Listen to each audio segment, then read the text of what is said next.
In the dense, humid heart of Mississippi's backcountry, 1839 saw a story whispered along the winding paths of the swamps, a tale that would linger in local memory for decades. Ezekiel Thorne, a man of wealth and rigid social standing, vanished without a trace from his sprawling plantation along the Yazoo River. The day began unremarkably, with the familiar rhythm of laborers tending the fields and the clatter of tools against wooden beams. Ezekiel moved among his domain with the calm authority expected of a man of his position, yet beneath his composed exterior, there were murmurs of disquiet.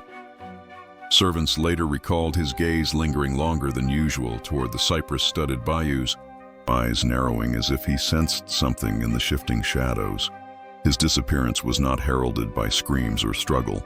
Those who last saw him described him walking toward the swamp at twilight, his boots sinking slightly into the wet soil, hands clasped behind his back, a figure both deliberate and unnerving. Local workers noticed his absence as the sun dipped below the horizon, casting long gray shadows over the plantation. Calls and shouts echoed across the waterlogged fields, yet the swamp, dense with fog and tangled vegetation, swallowed sound and vision alike. By midnight, the realization had settled in. Ezekiel Thorne had vanished. No footprints led away, no signs of struggle were evident, and the very air seemed to close around the estate with a sinister hush. This was not merely the disappearance of a man. It was the unraveling of an entire social expectation. Ezekiel had been the unquestioned authority on his plantation, his presence a stabilizing force in a system built on oppression and hierarchy. Enslaved men and women, guided by fear and obligation, had performed their tasks with meticulous care, yet even they acknowledged a tension in the air that day. Later oral histories suggest that many feared the swamp itself had claimed him, a domain ancient and incomprehensible, where waters and mud could swallow a man whole without trace. Neighbors along the riverbank reported peculiar phenomena in the days following. Lanterns swung without wind, shadows shifted oddly beneath the cypress knees, and sounds low, unintelligible murmurs emerged from the swamp after dark. Farmers and traders passing near the estate spoke of a figure glimpsed at the edge of fog, a tall man silhouetted against the rising mist, disappearing when approached. Some claimed Ezekiel had been lured by the spirits of the swamp, a punishment or calling beyond the realm of human understanding. Others, less inclined toward superstition, attributed it to the hidden dangers of wetland terrain, to sudden illness, or to misadventure in the treacherous marshes. Ezekiel's family, prominent and socially visible, reacted with disbelief and escalating concern. Letters to distant relatives spoke of a man who would not abandon his estate, who would not willingly disappear. Servants were questioned extensively, their testimonies recorded in meticulous notes, yet none offered clarity beyond what was observable. The absence of rational explanation magnified the aura of dread, and the plantation itself became a place people avoided, a living reminder of vulnerability, isolation, and the power of the unknown. The mystery grew because there were hints that Ezekiel had been preoccupied in the weeks prior to his disappearance. Journals found in the plantation office described a man increasingly uneasy, noting changes in the behavior of animals, unusual patterns of mist across the swamp, and inexplicable sounds in the night. He wrote of feeling watched, though no person was present, and of strange sensations in the bayou air, heavy, humid, almost tactile. Scholars analyzing these documents later hypothesized that isolation, environmental stress, and underlying physical or psychological conditions may have contributed to his disappearance. Yet the narrative, rich with suspense and dread, was irresistible to those seeking to understand the unknown. The enslaved people on the plantation played an essential, though often overlooked, role in shaping the story's legacy. Their survival and observations preserved a chronicle of subtle anomalies: livestock behaving erratically, sudden temperature changes, and distant cries that could not be attributed to natural causes. These observations, carefully passed down through generations, formed a tapestry of what modern audiences would recognize as folklore mingled with environmental reality. Through their eyes, the swamp was more than landscape. It was an active, mysterious entity, capable of engulfing the powerful and humble alike. When the sun rose the following day, the plantation appeared unchanged, yet the air carried a weight that was palpable to everyone present. Fields were tended, crops harvested and animals fed, but the rhythm of life had shifted. Where Ezekiel had walked freely, authority and certainty now faltered. Each shadow seemed more pronounced, each ripple on the water more threatening. Even those accustomed to the plantation's strict hierarchy felt the influence of uncertainty. The very land seemed alive with memory and potential threat, reminding everyone that control was an illusion, and that the swamp could harbor secrets beyond comprehension. This opening act, the disappearance, itself set the stage for a narrative that would unfold in layers of history, psychology, and environment. It was a story of human hubris, the power of isolation, and the ancient, often unwelcoming terrain of the Mississippi swamps. In recounting it, one cannot separate fact from perception entirely. The accounts blend observation with memory, the tangible with the mystical, producing a narrative that is both historically grounded and deeply unsettling. Ezekiel Thorne's disappearance remains a cautionary tale, a point of entry into a broader exploration of social structures, environmental hazards, and the psychological pressures of the antebellum South. As viewers follow this story, they are invited not only to witness a single man lost to the swamp, but to consider the forces geographical, cultural, and psychological that shaped life along the Yazoo River. What emerges is a darkly compelling tapestry, one in which the boundary between human agency and natural or supernatural influence is blurred, and where the whispers of history continue to echo through the cypress-laden mists of Mississippi. Mississippi in 1839 was a landscape defined by extremes. Fertile cotton fields stretching to the horizon, intertwined with swamps, bayous, and dense cypress forests that held both natural abundance and hidden danger. The economy was heavily reliant on the institution of slavery, with plantations like Ezekiel Thorne's operating as microcosms of social hierarchy, power, and control. Wealthy landowners maintained dominance through legal, economic, and social structures that placed them above the laboring population, while enslaved men, women, and children provided the physical foundation for agricultural production. Daily life on the plantation followed a strict rhythm, dictated by seasons, crop cycles, and the relentless demands of labor. Planters like Ezekiel were acutely aware of their status, cultivating both economic prosperity and social visibility. Their homes served as centers of authority, decorated to display refinement and influence. The layout of the estate reinforced hierarchy, the main house perched above fields, slave quarters strategically positioned to allow supervision, and ancillary structures supporting operations. Enslaved individuals endured long hours, performing tasks that ranged from fieldwork to domestic service, under close monitoring that balanced coercion with the occasional reward. Education for the enslaved population was typically forbidden, and personal agency was severely limited, creating a controlled environment in which power was constantly reinforced. Culturally, the Mississippi Delta region was a complex mix of European settler traditions, indigenous influence, and the lived experiences of enslaved Africans. Folklore, oral histories, and ritual practices coexisted with formal religion, often blending in ways that were both visible and hidden. For those living within and around the plantations, the swamps carried dual significance. They were sources of sustenance and danger, providing fish, timber, and medicinal plants, yet also serving as sites of disappearance, disease, and fear. The land itself demanded respect, and stories of people lost to the wetlands circulated alongside cautionary tales meant to reinforce social and environmental awareness. The social expectations of the era placed enormous pressure on families like the Thornes. Maintaining public reputation was paramount, as planter society operated on visibility, hospitality, and adherence to norms of wealth and refinement. Men like Ezekiel were responsible for both economic management and social performance, ensuring that labor output met the demands of global cotton markets while also projecting stability, control, and moral authority.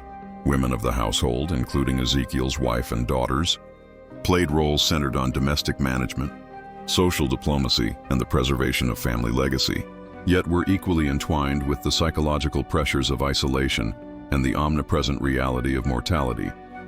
Disease and environmental hazards were inescapable realities of life along the Mississippi. Malaria, yellow fever, and dysentery were common threats, often exacerbated by stagnant water and the humidity of swamp-adjacent lands. Plantation owners, despite wealth, were vulnerable. particularly when venturing into less controlled environments such as the swamps. Enslaved people, forced into constant labor outdoors, faced heightened exposure and limited access to medical care. Contemporary medical understanding was limited, relying on herbal remedies, bloodletting, and other treatments whose efficacy was questionable. These conditions created a landscape where sudden illness, injury, or disappearance could occur with terrifying frequency, reinforcing beliefs in the supernatural or mysterious qualities of the land. Economically, cotton and other cash crops dictated the rhythms of life. Harvesting demanded precise timing, with enslaved laborers working from dawn to dusk during peak periods. Plantations like Ezekiel's were often self-contained worlds, with blacksmiths, carpenters, and various skilled laborers supporting both production and domestic life. Trade networks extended from the Mississippi River to regional markets, connecting isolated estates to global demand. These connections, however, also imposed pressure. Poor harvests or accidents could destabilize finances, intensifying the planters' need to maintain control over both labor and land. Psychologically, the rigid hierarchy and constant exposure to mortality and danger shaped behaviors for both enslaved individuals and owners. Fear, vigilance, and superstition coexisted with rational management. Plantation owners were aware of environmental risks, potential uprisings, and the fragility of health, yet often interpreted these threats through moral or spiritual frameworks. For the enslaved population, lived experience combined practical knowledge with observation of the unseen shadows in the swamp. Sudden changes in weather or the disappearance of animals were noted carefully, sometimes giving rise to stories and practices that blended survival strategy with cultural memory. The Yazoo River and its surrounding wetlands played a central role in shaping the social and environmental context. Travel along narrow waterways was common for trade and communication, yet these routes were fraught with hidden channels, shifting sediment, and submerged hazards. Even experienced individuals could become disoriented, and sudden weather changes could render escape impossible. In this environment, disappearance was not merely a metaphor. It was a tangible threat, as countless accounts of lost travelers, runaway slaves, and misadventuring planters attest. For Ezekiel, the swamp represented both opportunity and peril, a space that demanded caution, yet drew him repeatedly into its depths. Religious life influenced both daily routines and interpretations of the unexplained. Protestant denominations dominated the region, and sermons emphasized morality, obedience, and divine order. The plantation itself often served as a site for religious reflection, with family and overseers interpreting misfortune or unusual events through a moral lens. Stories of vanished individuals or sudden illness were frequently contextualized as divine warning, punishment, or test, intertwining spiritual interpretation with practical concern. For the enslaved, spiritual expression was layered, combining overt Christian practices with African-derived ritual and belief, a syncretism that sometimes produced interpretations of the swamp and its mysteries that differed sharply from those of the owners. Education and literacy were tools of both empowerment and control. Planters emphasized literacy and documentation for themselves, maintaining detailed ledgers of labor, production, and correspondence. These records offered insight into plantation operations and family life, yet also reveal the psychological weight borne by those responsible for maintaining both wealth and authority.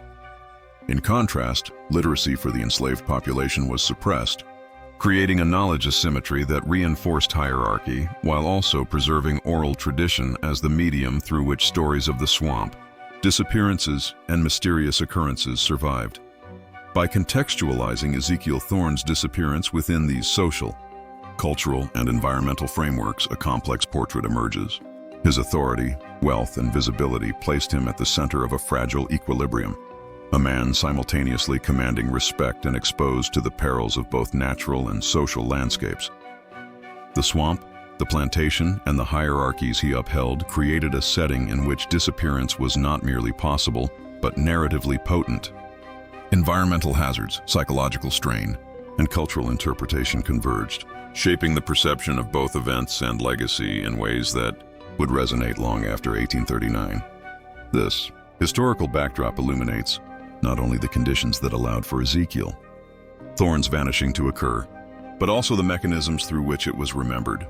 Plantation life, economic dependency, social hierarchy, environmental peril, and cultural interpretation intertwined to produce a setting where mystery, fear, and legend could flourish. Understanding this context is essential to grasping the full depth of the narrative, allowing viewers to perceive the disappearance not as an isolated anomaly, but as a convergence of history, psychology, and environment that speaks to broader truths about life along the Mississippi in the antebellum era. The first hint that something was amiss came in the early morning hours, when the swamp exhaled its damp, heavy breath across the plantation. Workers noticed that livestock, usually calm and obedient, became restless, pacing nervously along the edges of the fields and refusing to approach the water.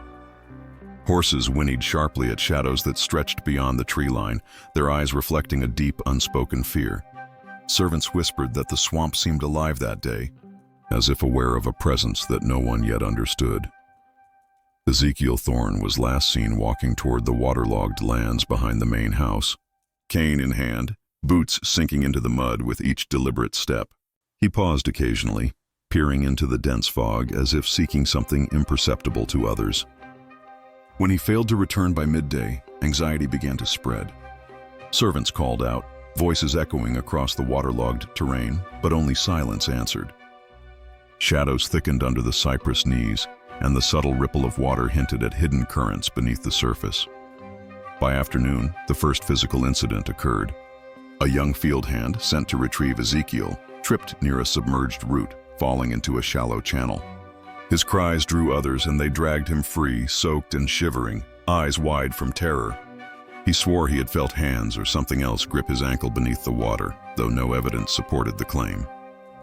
The elders of the plantation dismissed it as panic, yet unease settled among the workers, a tension that thickened with each passing hour. The second incident occurred near the sugarcane fields. A small cart, loaded with tools and provisions, toppled over spontaneously, spilling its contents into the mud. Servants reported that they had left it secured, yet there was no trace of tampering. One woman claimed to see a shadow, humanoid but distorted, pass through the cart, leaving no footprints. The account, whispered across the plantation, became part of a growing pattern, objects moving without cause, figures glimpsed in peripheral vision, sounds emerging from dense fog and swampy depths. As evening fell, a third event brought panic to the main house. A fire broke out in the kitchen, small but intense, the flames licking upward as if fed by an unseen wind. Servants rushed to contain it, dousing the blaze with water drawn from the canal. Yet when the fire was extinguished, soot-stained boards showed no signs of ordinary ignition. The head cook later recounted hearing faint, indecipherable whispers emanating from the walls as the flames died down, a chilling reminder that the plantation's mysteries extended beyond visible phenomena. The fourth incident involved Ezekiel's personal effects. His cane, wallet, and pocket watch were discovered floating in a shallow pool near the edge of the swamp. No footprints surrounded them.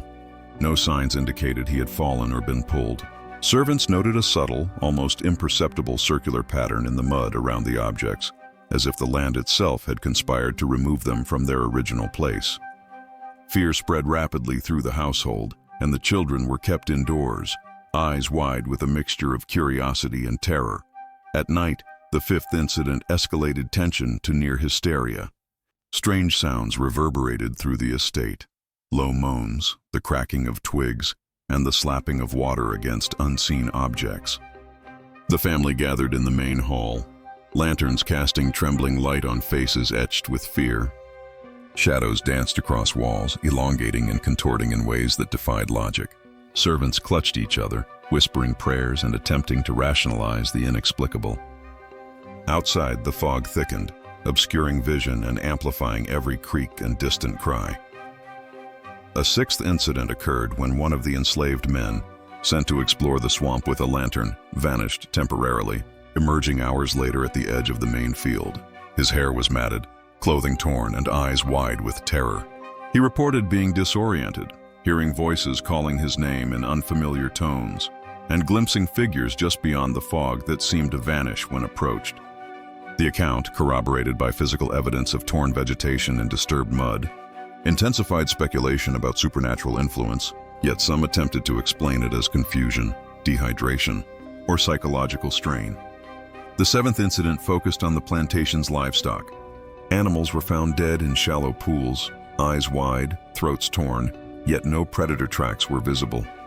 Chickens were discovered missing, and the horses displayed heightened skittishness. The pattern of inexplicable death and behavior unnerved both workers and neighbors, creating a perception that the swamp itself had become a malevolent force, exerting control over life and movement in the vicinity. By the eighth incident, the wider community became involved. Neighbors approached cautiously, offering assistance in search efforts. Some reported seeing Ezekiel's figure at the edge of fog, tall and still, before he vanished into mist. Dogs refused to approach the swamp, howling at shadows no human could perceive. Observers described a sensation of oppressive weight, as if the very air held a presence that constrained breathing and movement. The plantation became a locus of fear, with each incident reinforcing the notion that the natural environment and human vulnerability were intertwined in ways that eluded understanding. The ninth incident involved a faint, lingering odor of decay detected throughout the main house. Inexplicable in origin and inconsistent with any known source. Servants became ill, experiencing headaches, dizziness, and nausea. Families nearby noted the absence of foul conditions in the surrounding area, deepening the mystery. Scholars later interpreted these symptoms as possible exposure to swamp gases or environmental factors, though contemporaries regarded them as evidence of supernatural intervention. Finally, the 10th incident culminated in a moment of stark terror. A group of workers, attempting to recover personal effects from the swamp, claimed that a sudden movement in the water caused a small boat to capsize. Objects floated to the surface: Ezekiel's pocket watch, a pair of gloves, and an old ledger, but no trace of the man himself. Panic set in fully. The plantation descended into a state of hypervigilance, with guards posted along the swamp edges, lanterns lit through the night, and prayers murmured in every room. No one dared venture alone, and even daylight offered no reassurance. Throughout these events, reactions were immediate and varied. Servants oscillated between fear, prayer, and practical attempts to restore order. Family members expressed disbelief, anxiety, and a growing sense of helplessness. Observers from neighboring plantations speculated on illness, foul play, or supernatural interference. The accumulation of incidents transformed a missing person case into a sustained narrative of dread, intertwining environmental hazards, psychological strain, and folklore into a sequence that would haunt local memory for generations. Each incident reinforced the interplay of perception and reality. Even those seeking rational explanations, illness, disorientation, or environmental danger could not fully account for the cumulative effect of shadowed figures, disappearing objects, and unsettling sounds. The plantation itself became an active participant in the story, its architecture surrounding swamp and fog-laden terrain shaping experience and memory alike. In this series of escalating events, fear was as tangible as the mud, mist, and stagnant water, producing a darkly compelling record of human vulnerability and environmental power. By the close of the week, Ezekiel Thorne remained absent. Physical evidence, eyewitness accounts, and environmental observations combined to create a narrative that defied simple explanation. The sequence of incidents, each more unnerving than the last, established a rhythm of tension, dread, and fascination, setting the stage for broader societal reaction, medical speculation, and the enduring legend of a man swallowed by the Mississippi swamp. News of Ezekiel Thorne's disappearance spread swiftly, reaching not only neighboring plantations but also the county seat, where newspapers recorded the event with a mix of intrigue and skepticism. Editors described a wealthy man lost to the unforgiving marshlands of Mississippi, framing the narrative as a cautionary tale of both environmental hazard and personal hubris. Letters to the editor speculated on foul play, mental instability, or misadventure, reflecting the era's fascination with unexplained occurrences while also emphasizing social hierarchy and property concerns. Within the Thorne household, family members grappled with a combination of panic and disbelief. Ezekiel's wife, Mary, oscillated between active search efforts and periods of silent despair, organizing workers, consulting local guides, and visiting neighboring plantations to seek information. Her behavior was meticulously noted by local observers, who remarked on the stoicism demanded of women in planter society, yet also acknowledged the psychological strain imposed by isolation, responsibility for children, and uncertainty regarding the fate of the family patriarch.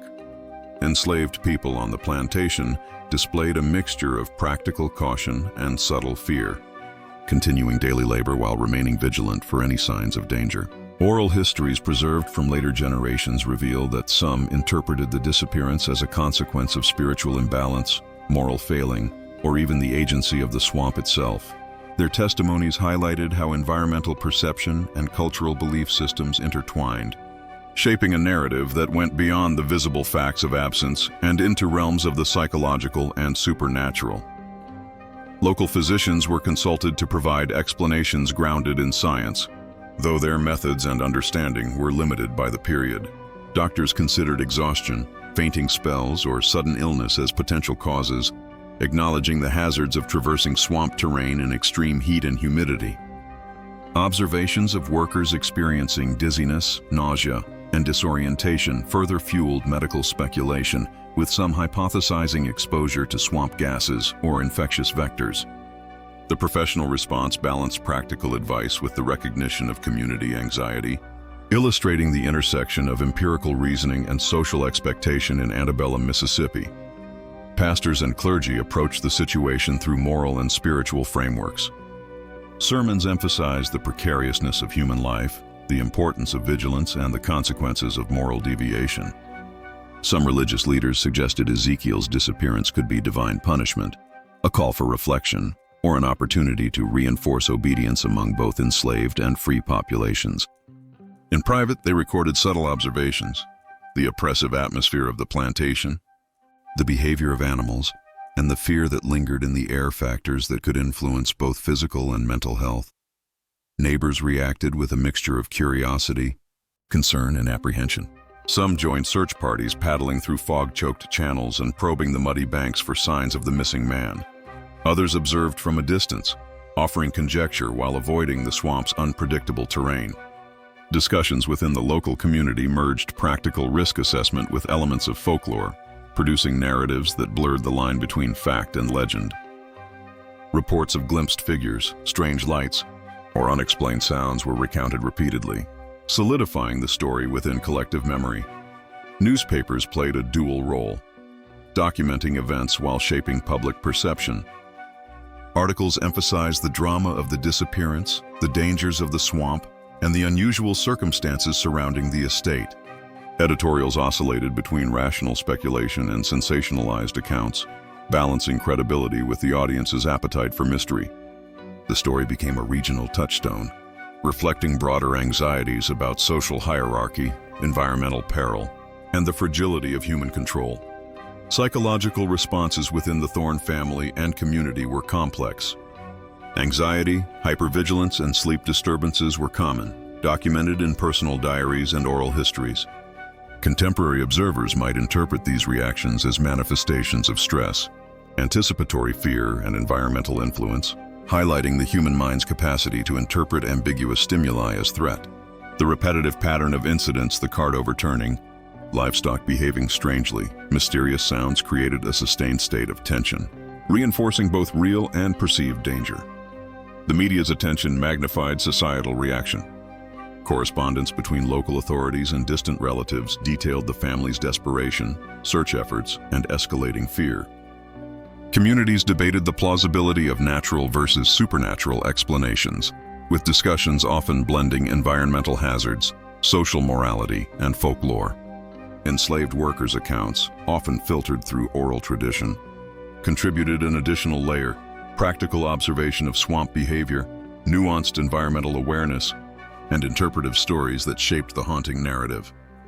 Collectively, these responses reveal the intersection of social hierarchy, environmental risk, and cultural interpretation. The Thorne disappearance became more than a missing person case. It was a lens through which observers interpreted the boundaries of human control, natural forces, and spiritual influence. Each incident, each rumor, and each account reinforced the plantation's reputation as a locus of uncertainty and fear, demonstrating how community, media, and family reaction collectively preserved and amplified the narrative. Even decades later, historians and folklorists analyzing the Thorne case emphasize the significance of perception alongside fact. The accumulation of incidents, witness accounts, and environmental conditions illustrates how complex interactions between psychology, culture, and ecology can produce a sustained sense of dread. The reactions of family, doctors, clergy, and neighbors shaped not only immediate understanding but also the long-term mythos surrounding the disappearance, influencing how future generations perceived both the man and the landscape. Through the lens of social history and emergent psychology, the Thorne story underscores the fragility of certainty in antebellum Mississippi. Fear was a tangible presence, as influential as any physical obstacle, shaping decisions, behavior, and interpretation. The swamp, once a backdrop for labor and commerce, became an agent of narrative power, its perceived agency reflected in the behaviors and testimonies of those who lived at its edge. The resulting interplay of human vulnerability, environmental unpredictability, and cultural belief transformed the disappearance into a story of lasting impact, a haunting example of how society interprets, reacts to, and ultimately preserves the unexplained. Twilight descended over the Mississippi swamp, a gray pall that blurred the edges of cypress trees and mirrored pools. The Thorne Plantation, usually a center of rigid order, became a landscape of uncertainty. Every rustle of leaves, every subtle ripple in the water, seemed amplified against the oppressive quiet. Lanterns swung from hands tense with apprehension, casting long, trembling shadows that danced across mud and roots. The search party, comprising family members, enslaved workers, and neighboring farmers, moved cautiously, voices low and deliberate, each step producing a faint squelch in the wet soil. As they approached a particularly dense thicket of bayou, a low hum emerged, barely audible at first, then growing in intensity. Some claimed it was the wind through the cypress knees, others swore it was the voice of Ezekiel, calling from the water. Lantern light revealed patches of fog rolling unnaturally across the ground, as if driven by a force unseen. Horses whinnied in panic, their eyes wide and unblinking, refusing to move forward. The air was heavy, moist, and pungent, carrying the scent of decaying vegetation and something else metallic, sharp, and unsettling. A sudden disturbance in the water drew the group's attention. Ripples formed concentric circles, expanding outward despite the lack of wind or current. One of the older enslaved men pointed, whispering that the swamp was alive, that it had claimed men before and would claim again. Panic surged through the party, yet curiosity and fear compelled them forward. They stepped into the shallow waters, boots sinking into the mud, the weight of wet soil tugging at their legs. Shadows seemed to move against natural logic, elongating unnaturally, disappearing when confronted with direct gaze. A scream broke the tense silence. A young man tripped over a submerged root, falling into a channel and striking his head on a gnarled tree limb. His cry echoed across the water, and others rushed to help, only to find him disoriented, eyes wide with terror. He insisted he had seen Ezekiel standing on a small island in the fog, watching silently. When they turned, there was nothing but mist, and the swamp seemed to close around them, swallowing their vision and muffling sound. The sense of unseen presence pressed on their chests, as if the air itself were solid. The group pressed on toward a narrow channel known locally as Whispering Water. Folklore claimed it had claimed travelers who ignored caution, and now the story seemed alive. Every step deeper into the swamp increased tension. Lanterns flickered, shadows shifted, and distant noises, low, rhythmic, unidentifiable, echoed from the murky water. A sudden movement caught the edge of vision. A tall figure, faintly outlined, emerging and receding with the fog. Hearts pounded. Some fell to knees, praying aloud, while others reached for tools or sticks, uncertain whether they faced a human threat, a natural hazard, or something beyond comprehension. One of the women in the party suddenly cried out as her foot sank into a patch of mud that seemed almost liquid, pulling at her ankle. Hands reached to free her, the struggle drawing gasps and shouted warnings. When freed, she collapsed, trembling, insisting she had felt unseen hands dragging her into the swamp. No one could explain the sensation, and physical evidence disturbed mud and water offered only partial confirmation. The group's fear became a palpable presence, feeding on itself, reinforcing the perception that the swamp was a conscious, malevolent entity. As night fully enveloped the bayou, visibility dropped. Lanterns cast narrow beams through dense fog, illuminating glimpses of waterlogged trees and brambles, but never revealing Ezekiel. Calls for him were swallowed almost instantly, leaving only echoes. Some members reported feeling pressure on their shoulders, whispers at their ears, or fleeting touches from nothing. The swamp's geography channels, islands, and submerged roots combined with these experiences to create a psychological and physical maze that distorted perception. Even the most rational among the party began questioning what was real and what was conjured by fear. A sudden, violent thrashing in the water drew attention to a partially submerged tree. Objects floated past: Ezekiel's cane, a glove, and a folded journal, moving without apparent cause. The group recoiled, some falling back into mud, others gripping each other for support. The journal, pages soaked and illegible in places, seemed to pulse with significance, a silent testimony to the man they sought but could not locate. The water around the objects rippled unnaturally, as if pushed by an unseen hand. The searchers reached a small clearing near a cypress island. Here, the fog thinned briefly, and lanterns illuminated what appeared to be footprints, bare, uneven, and leading toward the heart of the swamp. The group followed cautiously, hearts racing. Each step seemed to echo unnaturally, amplifying the tension.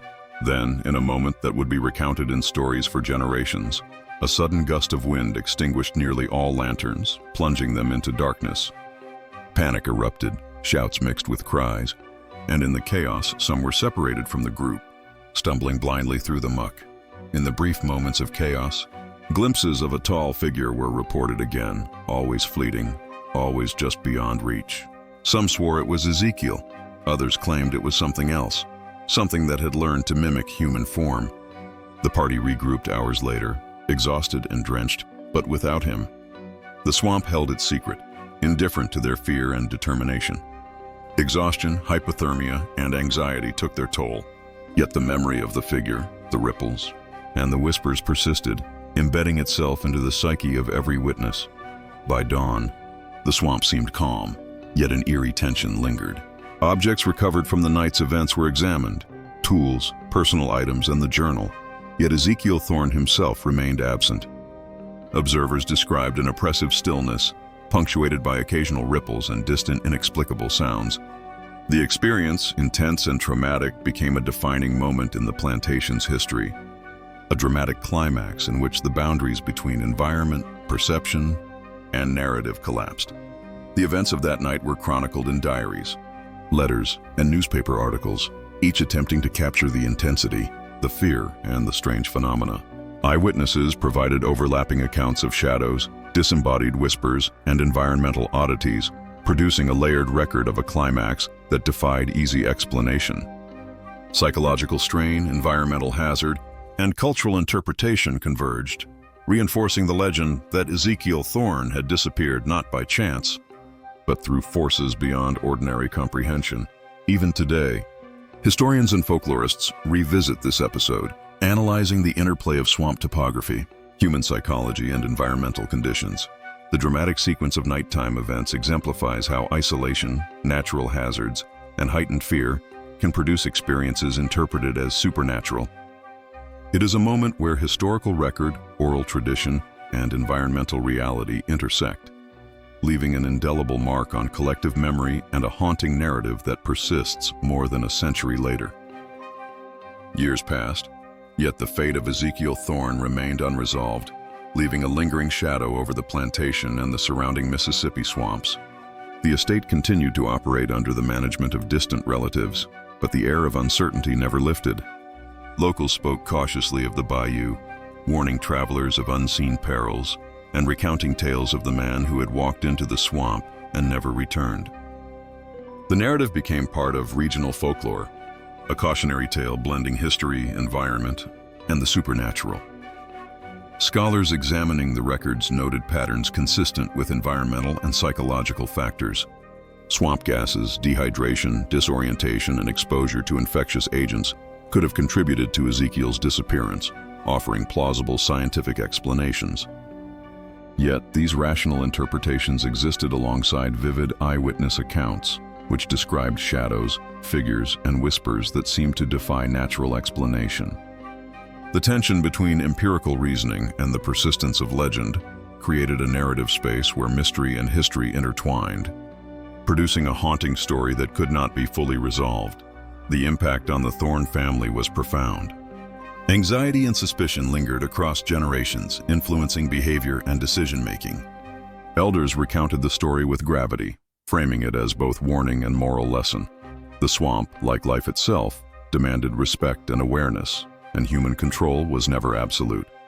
The disappearance became a defining event in the family's collective memory, shaping perceptions of risk, mortality, and the power of environment over human agency. Local communities also internalized the story, using it to explain misfortune, natural hazards, or social disruption. Folklore and oral tradition preserved details that formal records omitted: glimpses of a tall figure in the mist, mysterious ripples in water, and the subtle sense of being watched in dense swamp fog.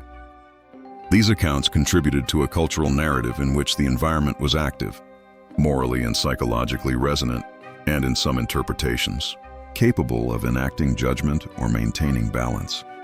Medical historians revisiting the case highlight how the antebellum understanding of health and environment intersected with perception and fear.